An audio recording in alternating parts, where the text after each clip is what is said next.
山东舰编队与美航母在南海正面交锋，实力还有差距，不过却有帮手。大家好，我是薛永华。美军航母前一脚刚到南海，山东舰公布最新动态，来了一次正面的交锋，结果如何呢？关于美军尼米兹号航母在我国迎来春节之际，携带着3艘导弹驱逐舰进入南海的消息，一时之间让不少国内的朋友颇感担忧。鉴于美国不断在中国核心利益问题上愈发没有底线的挑衅，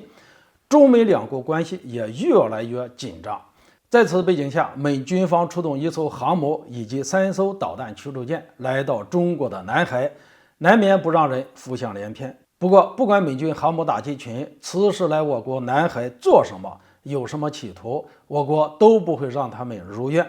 这不，就在美军尼米兹号航母刚到南海没几天，中国就放出了解放军在南海海域训练的画面，公布了山东舰的最新动态。据悉，有多艘不同型号的潜艇、数十架各型战机组成的山东舰编队，与近期在南海摆兵布阵，展开了一场实战化对抗演练。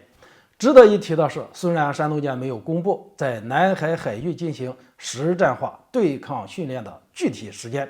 但美国尼米兹号航母前一脚刚到，山东舰编队在南海进行实战化演练的这一消息随即就被爆了出来。所以不排除解放军正面应对了美军的挑战，也就是山东舰编队与美国的航母在南海来了一次正面的交锋。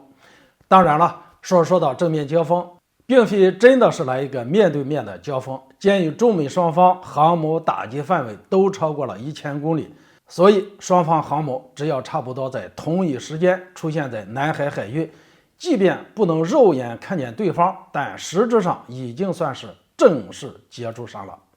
在一些观点来看，山东舰作为我国第2艘航母，满排大概6.5万吨，虽然其战斗力比辽宁舰要强，但是如果跟美国的10万吨级别的尼米兹号核动力航母比起来，综合实力还是稍微弱一些，有一定的差距。那么问题来了，如果山东舰编队正在南海和美军这艘航母来了一次正面交锋，那么谁会在这次交锋中占据上风呢？在我看来，面对我国山东舰和美军尼米兹号航母存在的一些差距，我们应该承认，但这并不意味着山东舰和美国的航母在交锋过程中处于不利的地位。为什么这样说呢？首先，如果按照综合战力来看，山东舰搭载的歼15重型舰载机具备很强的攻防能力，且山东舰护航编队中的055大驱 052D 导弹驱逐舰也具备着强大的防御能力。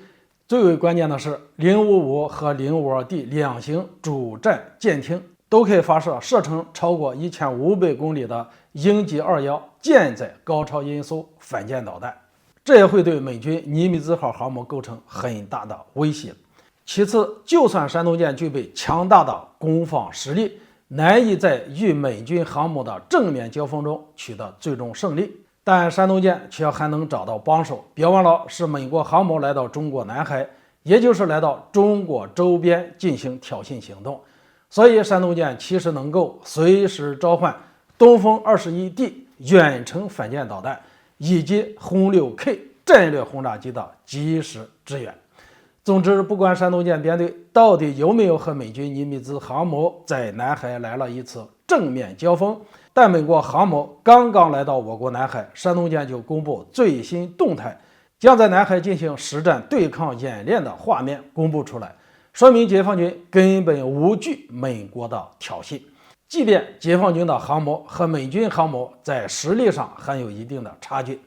但是美军航母敢来我国南海挑衅，敢在中国周边做出任何不利于中国的事情，那么解放军必定会让其吃不了兜着走。